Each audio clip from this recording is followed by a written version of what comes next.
ओम शांति। आज बाबा ने कहा, बाप कहते हैं कि तुम बच्चों को नैनों पर बिठाकर बड़े आराम से ले जाता हूँ। तुमने बहुत दुख उठाए हैं। अब कहता हूँ तुम मुझे याद करो। तुम नंगे आए थे, ये पार्ट बजाया, अब फिर वापस जाना है।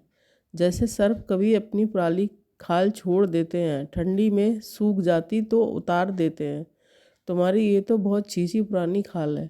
पार्ट बजाते अब इनको छोड़ना है, बाबा के पास जाना है। बाबा ने युक्ति तो बताई है, मन मना भव, मुझे याद करो। बस ऐसे बैठे बैठे शरीर छोड़ देंगे। महाकाल के बच्चे भी डरेंगे और कौन निर्भय बनेंगे। परमात्म शक्ति क्या कर सकती है, उसका अनुभव कभी बहुत थोड़ा और कभी कभी करते हैं। बाप ने देखा कि कोई भी कर्म शुरू करने के पहले जैसा कर्म वैसी शक्ति का आह्वान नहीं करते हैं, लेकिन कर्म की हलचल में अच्छा बुरा, सफलता असफलता के आवागमन के चक्कर में आ जाते हैं। मालिक वन शक्तियों को आर्डर करने की बजाय डरते हैं। कैसे सहन करेंगे, कैसे सामना करेंगे। जो इस प्रकार के डर में जिएंगे वे आर्डर नहीं कर सकते हैं। हर बात में निर्भय बनो।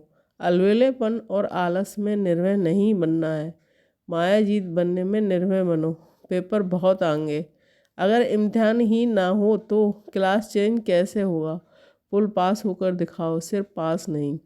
वरदाता ने तो वरदान दे दिया है, सदा विजयी भव, लेकिन वरदान को अपने जीवन में लाना ये हर एक का अपना कर्तव्य है। वरदान को जीवन में समाना, उसका स्वरूप बनना बाप का कार्य है। वरदान देना आपका कर्तव्य है, उसे संभालना। थोड़ी शक्ति दे दो, थोड़ी मदद कर दो। दाता के बच्चे बनकर भी ये खिलौना मांगेंगे तो क्या ये अच्छा लगेगा।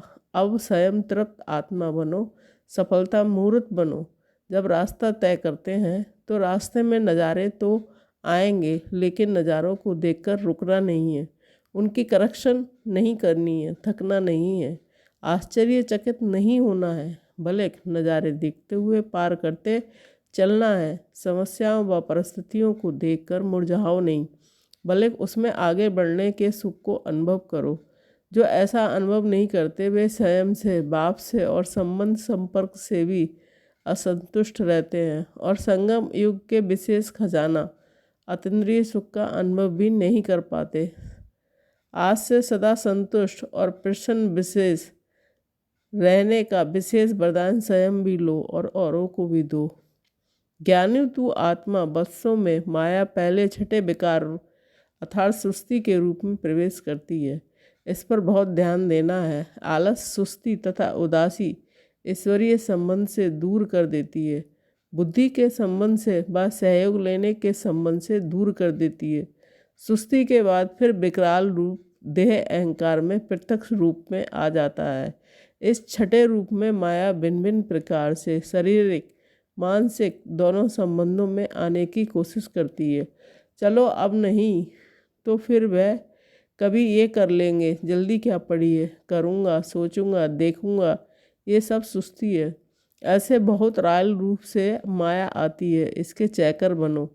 घर में रहते भी निभाना है, लेकिन बैराग वृत्ति में रहना है, ये भूल जाते हो। बाप की आधी बातें याद रखते हो और आधी बातें छोड़ देते हो। बहुत सूक्ष्म संकल्पों के रूप में पहले सुस्ती प्रवेश करती है, बाद में बड़ा रूप लेती है। अब इसके चैकर बनो और देखो तीव्र पुरुषार्थी बनने में व हाई जंप देने में किस रूप में माया सुस्त बनाती है। कई ये भी सोचते हैं कि फिक्स सीट्स ही कम है, तो औरों के आगे पुरुषार्थ में देख अपनी बुद्धि में सोच लेते हैं कि इतना आगे हम जा नहीं सकेंगे, इतना ही ठीक है। ये भी सुस्ती का रूप है। पहले खुद को न्यू नहीं बनाएंगे तो न्यू वर्ल्ड के मेकर्स कैसे बनेंगे। जब तक खुद से प्रतिज्ञा नहीं करेंगे तब तक खुद के लिए यह सीट फिक्स नहीं कर सकेंगे।